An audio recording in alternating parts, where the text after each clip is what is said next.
Hello, everyone, and welcome back to Bamboo Batu. Today, we're talking about wild bamboo. It's one of my favorite topics, as a matter of fact. And as you might also know, I am wild about bamboo. If you're wild about bamboo, please consider subscribing to our channel. We have regular videos every week about bamboo topics of all kinds. Regular videos, but also extraordinary videos, which many of our fans have been enjoying for many months now. And if you really want to know more about bamboo, check out bamboobatu.com. My website's got hundreds of articles, free content, all about all aspects of bamboo. So check it out. So managing bamboo in the wild is an interesting idea. And let me tell you why I'm so excited about it. There is a lot of wild bamboo growing all over the world, unmanaged, unkempt, unmaintained, and sprawling all over the jungles of Africa, Asia, South America, Central America, Pacific Islands. It really, bamboo grows just about everywhere. There's native bamboo populations on all continents except for Europe and obviously Antarctica. So this is some native bamboo growing in northeast India, in Nagaland, I believe, or Assam, both of those states in the northeast, close to Bangladesh. There's lots and lots of bamboo, wild bamboo, giant bamboo, huge groves of bamboo there that are not being maintained. And as you can see here in the picture, the poles and the culms, they just sprawl out all over the place. It's a big mess. And maintaining these wild groves of bamboo would bring great benefits. As it is, the bamboo here, as you can see in this picture, very, very unmanaged, unharvested. It's overgrown, it's unkempt, overcrowded, which makes the plants actually less productive because it's so crowded with biomass, crowded with culms. The plants are putting lots of energy into these culms that are slowly tipping over and aging, and as that happens, they age and they rot and they decay there in the forest, which makes the bamboo less effective as a carbon sink. As you might know, bamboo is famous for its capacity to sequester carbon. The high metabolism of bamboo means that it sucks lots of CO2 out of the air and pumps oxygen back into the air, which is great. And if the bamboo is well managed, the CO2 is stored in the bamboo, in the roots, in the plant, and becomes a very effective carbon sink. But if the bamboo is not managed, like in this case, and you have the culms aging and rotting and tipping over and falling, then what happens is the CO2 is actually being released back out of the culms as they decay. So it's not nearly as effective as a carbon sink in this situation. Here's another example I think this picture is from Nigeria. Yeah, the Sahel region of Nigeria. This is lowland bamboo, African lowland bamboo. The species name is Oxytenanthera abyssinica. So yeah, we just call it lowland bamboo. As you can see here, it grows wild in the very dry regions. The Sahel is it's like a transition zone between the savanna and the Sahara Desert. So it's a very sensitive habitat, and bamboo is really important there actually for helping to maintain a buffer between the desert and savanna land, which could be good farmland. Without that buffer, the desert could be expanding and encroaching into the savanna onto farmland and making less and less land arable for farming. So actually very important for that, helping to preserve that sensitive habitat area. So pretty interesting. Another great application of wild bamboo there in action in nature. Again, it's a very useful plant, and when it's growing in the wild, it's not being put to use, and it's not serving as an effective carbon sink, as I described. Not as effective as it would be or being managed. So here is a very well managed grove of bamboo. This is not in the wild. This is a bamboo farm somewhere in the world. I'm not sure where this farm was, but as you can see, it's very orderly. It's very attractive. It's very manageable. It's much more easy. It's much easier to get in and out of the grove and to harvest the culms because there's nice clear paths to access the bamboo clumps. Also, these bamboo clumps will be more productive because as culms are removed, the plant is invigorated and it will produce more culms and more vigorously, and there will be more energy to put into the new culms rather than having the energy dispersed over dozens and dozens of culms, many of which might not be in very good condition. By thinning out the older culms and the smaller culms, the inferior culms, by thinning those out, the plant can really focus its energy into the production of really high quality premium bamboo poles, which is great. And again, like I said, it's much more effective as a carbon sink this way. The bamboo poles store the CO2, store the carbon.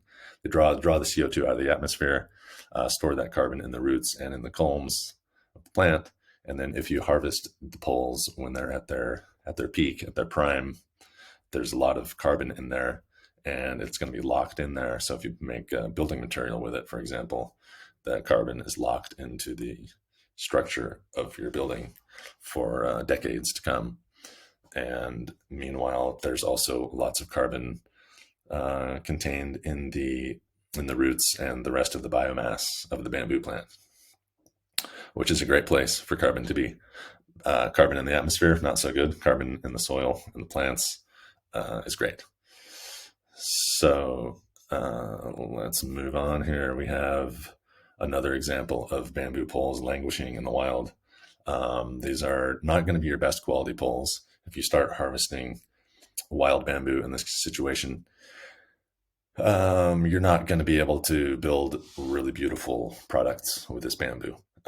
It's old and cracked, probably, maybe somewhat brittle, not as shiny, bright, and fresh looking.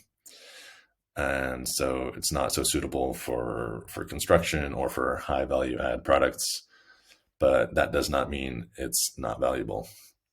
It's actually extremely valuable for making things like charcoal or biochar. In many of these parts of the tropical world, they are chopping down forests, often illegally, poaching the forests to get hardwood to turn it into charcoal, because charcoal is used so widely for heating and cooking in different parts of Africa and Asia. And that is not good use of hardwood forests. To cut it down and reduce it into charcoal to heat your home is one of the worst things you can do with your forest. Harvesting bamboo from those from wild bamboo groves where the bamboo is completely overgrown and bamboo poles are falling down on top of one another, that is just free biomass ready for collection, just an optimal source of biochar or charcoal, because you're actually doing a benefit to the forest, to the bamboo grove in this case, by removing it and protecting the hardwood forests at the same time. And it's an incredibly valuable resource that should not be overlooked. So this is part of why I'm a huge fan of managing and making use of wild bamboo groves. And biochar, you may have heard me talk about biochar before. I often carry on about the virtues of biochar.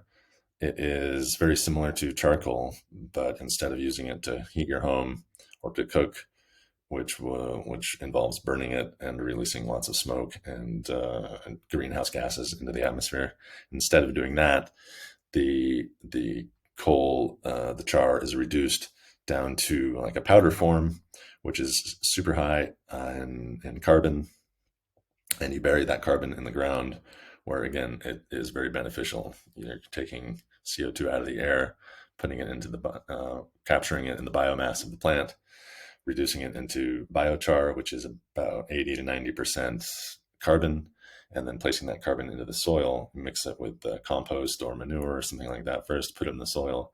And it's amazing, amazing for regenerative agriculture, for improving crop yields, increasing the fertility of the soil, and for land restoration, or to reduce the need for chemical commercial fertilizers, which often have a large carbon footprint of their own, not to mention sometimes a high price tag. Reducing the need for those products. It's an amazing thing. Biochar. I'm actually absolutely crazy about biochar. So harvesting and managing wild bamboo, removing all those low quality inferior culms, turning it into biochar, you're improving the bamboo forest, you're improving the land where you apply the biochar, and you're just taking all this CO2 out of the air and putting it into the ground at the same time. It's truly a win-win-win-win-win-win-win situation. And these days, it seems like there are fewer and fewer of such win-win-win-win-win-win situations. So when you come across one, by all means, seize upon it and do the right thing. So again, protecting forests, rejuvenating landscapes, storing carbon, these are the chief benefits of managing and making use of wild bamboo, for all the reasons we went into. Protecting forests, beautiful forests like this, making them greener and more beautiful, at the same time keeping the wild bamboo forests green and beautiful. It is critical, however, that the bamboo forests are harvested sustainably. When I say that we should go and harvest wild bamboo, I do not mean going and clearing out, systematically removing all the bamboo from the forest. I mean removing those old culms, the oldest culms, and leaving usually at least 2/3 to 3/4 of the bamboo intact, so that when you come back the following year or the following season, you can remove more bamboo. And the more often you do that, the healthier the plants get, the healthier the whole ecosystem becomes, and the higher quality culms you will be harvesting eventually. When you first get started, removing those old, crackly, decaying culms, they're not such high quality. But as you continue to do this, eventually all the old stuff is going to be pretty well removed, and you'll be removing some nice high quality culms. And as long as you leave most of the plant intact, only harvest 1/3 at the most, but maybe more like 1/4 or 1/5 of the bamboo culms on each clump, then the bamboo will continue to be healthy and flourishing, and we will all reap the many benefits of bamboo. And I hope you, wherever you are enjoying the many benefits of bamboo.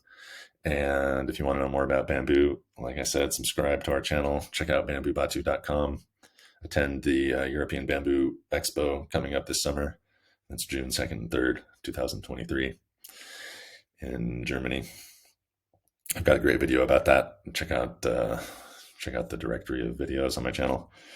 And hope you enjoyed this. If you did, tell a friend, make Bamboo Batu your favorite, and we'll see you next time. Thanks for watching.